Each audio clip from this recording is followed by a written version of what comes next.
1800 years before Adam Smith, China debated the free market. Kuan's Discourses on Salt and Iron. When Western readers think of economics, the first name is almost always Adam Smith, The Wealth of Nations, 1776, The Invisible Hand. That's rightly seen as the starting point of modern Western economics. But here's what most people don't know. About 1800 years earlier, in China's Han Dynasty, a formal, fierce debate had already taken place over whether the state should control the economy at all. A court historian wrote it down almost word for word. The book is Discourses on Salt and Iron, Tie Lun by Kuan.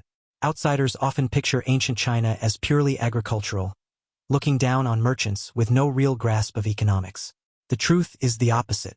China ran complex state finance, monopolies, and trade systems remarkably early, and left behind the most systematic, sharp-edged argument ever recorded on one question. Where is the line between government and market? Beneath the old policy habit of favoring farming over commerce, the fight over money and profit never stopped. Kuan lived in the middle and later years of the Western Han. The book is neither one man's essay nor a made-up tale. It's the transcript of a real meeting. In 81 BCE, the young Emperor Zhao summoned more than 60 local representatives to the capital to argue face-to-face with the government's economic officials, led by Imperial Secretary Sang Hongyang. Decades later, Kuan polished the official minutes into this book. So the value of Discourses on Salt and Iron isn't Kuan's own opinion. It's what he preserved. The first great recorded debate in Chinese history over national economic policy. 2,000 years later, we can still hear two ways of governing collide. Part 1. How the debate was born. To understand the fight, go back to Emperor Wu of Han. Emperor Wu was ambitious. Over 50 years, he pushed the borders north against the Xiongnu nomads, south against the Baiyue, and opened the Silk Road. But war costs money. Year after year of campaigns drained the fortune built up during the peaceful early Han boom years known as the rule of Huan and Jing. So he leaned on a financial genius named Sang Hongyang, who designed a system of state monopolies. The state took over salt and iron. It ran transport equalization and price stabilization schemes. It monopolized liquor. It pulled coin-making back to the central government. In plain terms, the salt, iron, and liquor that ordinary life depended on were produced, priced, and sold by the state. Private merchants were shut out. From the treasury's point of view, it worked. The state had money and the wars had backing. But from the people's point of view, trouble arrived. Government-made iron tools were poor quality and expensive. Salt cost twice what it used to. Worse, because these industries were state monopolies, officials had enormous room to skim profits, and public anger kept rising. After Emperor Wu died, the boy Emperor Zhao took the throne. The regent, General Huan, wanted to ease social tension. His method? Call a hearing. He brought the Xianliang and Wenxue, recommended Confucian scholars and local representatives, to the capital to debate the economic officials in person. Should the policy continue? On one side, the officials who built and ran the policy. On the other, more than 60 civilian representatives speaking for Confucian tradition and local interests. The two camps argued for days. The scene feels oddly familiar. Proponents talk efficiency, big picture, national strategy. Opponents talk fairness, livelihood, market logic. 2,000 years on, the shape of the argument hasn't changed. Part 2. The core divide. The scholars made one central claim. When the state runs salt and iron, it looks like it's making money, but it's really competing with the people for profit. The proper business of government is to teach and keep order, not to steal the people's trade. The moment government steps into the marketplace, it uses its power to crush private competition. Officials grow rich, merchants decline, ordinary people suffer. They quoted the classics. The gentleman understands what is right. The petty man understands what pays. If the state chases maximum profit, it loses its moral height and, in the end, the people's trust. Sang Hongyang answered, "You scholars are naive. The Xiongnu watch from the north. Border soldiers need food, weapons, war horses. Where does the money come from? The treasury. And where does the treasury's money come from? The salt and iron monopoly. Without that revenue, what do we fight with? And what protects you while you sit home studying in peace?" He added another layer. "You keep saying store wealth among the people. But who actually gets rich? The great merchants and landowners. They hoard, they jack up prices, and ordinary folk still can't afford anything. Better the state earns it than crooked merchants, because at least state revenue can be spent on public works." Both logics hold water. The scholars saw the microscopic suffering of common households. Sang Hongyang saw the macroscopic security of the nation. They weren't talking about the same thing, and yet they were talking about two faces of the same thing. That's the hardest part of any policy argument. Every choice carries a cost. Every position has a blind spot. Here's a way to picture it. Imagine the state as the head of a big family with two ways to run the household. First, keep all the family business in your own hands and arrange everything centrally. The upside is concentrated resources, fast decisions, power to do big things. The downside is the children never learn to stand on their own, and over time they grow dependent or resentful. Second, hand the business to the children to run separately, while the parent only sets rules and settles disputes. The upside is everyone develops their gifts, and the household stays lively. The downside is that when an enemy comes or disaster strikes, pooling resources is hard, and inequality creeps in. Which is better? There's no standard answer. It depends on what the family faces at that moment. Enemies all around, so concentrate, or peace everywhere, so let everyone rest. The value of Discourses on Salt and Iron is exactly this.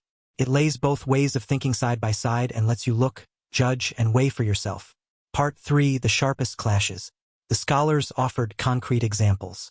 Government iron tools were clumsy and heavy, awkward for farmers. In the old days, a privately forged hoe was light, sharp, good for years.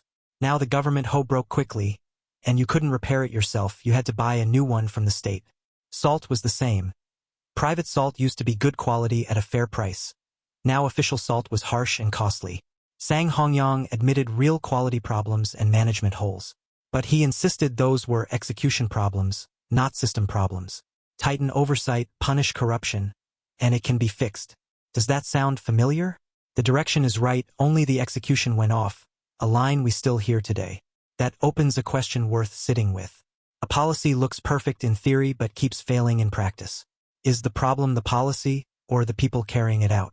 The scholars believed good policy must account for how hard it is to execute. If a policy naturally leaves power too much room to maneuver, it was flawed from the start. Good policy works with human nature, not against it. There was also a sharp exchange over liquor. The scholars said, you claim the liquor monopoly saves grain, but the government brews with grain too, less efficiently, wasting more. That's not saving grain. It's monopolizing profit. Sang Hongyang answered, the problem with private brewing was never grain waste. It was drunken brawls and rotten customs. State control of production and sale is fundamentally social management, not mere economic calculation. Drop that argument into today, and it hasn't aged a day. When the government monopolizes certain goods, is it for the economy or for social management? Why do salt, tobacco, liquor, and lotteries stay state-run? The ancients were already fighting over this 2,000 years ago, and we're still fighting now. Part 4: Why it still matters. Discourses on Salt and Iron has survived 2,000 years not because it gave the right answer, but precisely because it gave none. It presents a permanent predicament. Where do you draw the line between state and market? How do you balance government and people? When efficiency clashes with fairness, whose side do you take first? In Emperor Wu's time, the Xiongnu threat was severe and resources had to be concentrated, so the state leaned toward running things itself. In the peaceful rule of Huan and Jing, the priority was letting people rest, so the lean was toward letting go. Today, China faces a great transformation and a complex international environment. Reopen Discourses on Salt and Iron, and you find the choices the ancients faced are still being made. Take a debate that fills the internet in recent years. Do private firms matter? What should the relationship be between state-owned and private enterprise? One side says state firms are stable and controllable and can do big things, so strengthen them. The other says private firms are flexible and efficient and create jobs, so give them more room. Both sides produce data and cases. At root, this is the same argument Sang Hongyang and the scholars were having 2,000 years ago. Look at medicine, education, housing. Provide them through government, and the upside is fairness, everyone gets a basic floor. The downside is efficiency may suffer.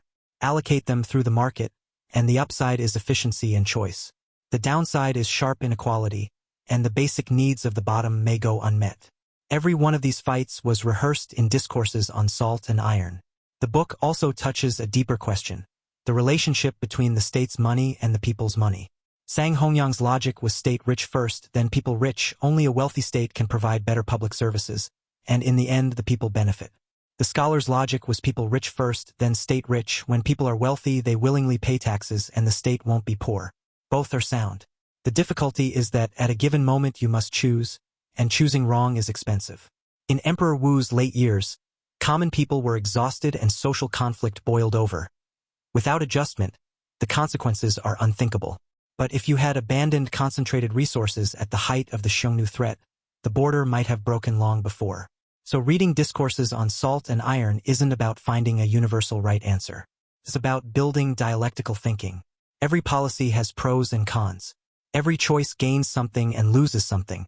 A mature social decision isn't picking the absolutely correct option. It's choosing, among several imperfect options, the one whose downside is smallest for the present moment. That takes wisdom, compromise, and respect for complexity. Part 5. The Real Inheritance. There's one more thing the book preserves. A tradition of open debate and rational discussion.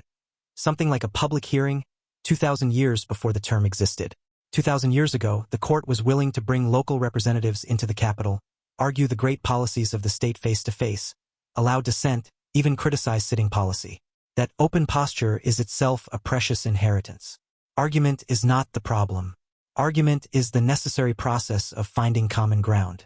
What is truly frightening was never disagreement. It's having no channel even to express disagreement. A few lines still cut through today. The scholars argued, if market rules are transparent and fair, even a child sent to the market won't be cheated. That's the power of the market mechanism. Sang Hongyang side warned, a state may have fertile land, yet its people still go hungry, because everyone runs to commerce and no one farms. That's the relationship between real enterprise and speculation. If speculating pays better than working, who will still work steadily? The scholars mocked. You say you want to rescue the people in an emergency, yet you've pointed the ship the wrong way. Good intention and actual result run in opposite directions, and that gap is what truly deserves warning. Closing, the mirror. The point of reading isn't how many facts you remember, but how it changes the way you see the world. Discourses on Salt and Iron is a mirror. It reflects eternal human nature and eternal predicament. The participants have long turned to dust, but the wisdom they left is this. Accept that there is no perfect answer. State and market, efficiency and fairness, concentration and dispersion, these opposites will never disappear. They will always need dynamic balance. Wisdom is not picking the right side. It's knowing when to lean which way and by how much. That demands a sharp eye for reality, a deep understanding of history, and an honest reckoning with human nature. If you want to take one step today, pick a real problem you're wrestling with and try the method of debate. Write down the reasons for each side, positive and negative. The process alone will sharpen your thinking, make your choices more careful, and leave you more tolerant of opposing views. May you keep a steady scale in your heart amid the bustle and strife, able to see the height of the court, and to feel the cold and warmth of the common world, and to find, between profit and righteousness, the balance that is your own. Here's the hope I'll leave you with. I hope this episode lets you know China from another angle. A China that is not only a 1,000-year succession of dynasties, but also 1,000 years of rational inquiry. A China that, beyond the habit of favoring farming over commerce, more than 2,000 years ago already dared to invite common representatives into the court and debate the great policies of the state in the open. Economics is not the West's monopoly. Discourses on Salt and Iron tells us that on the eternal question of government and market, China was never absent. If you're watching from outside the endless debate between state and market, tell me in the comments which side you usually lean toward, and whether this 2,000-year-old argument changed your mind. I read every one.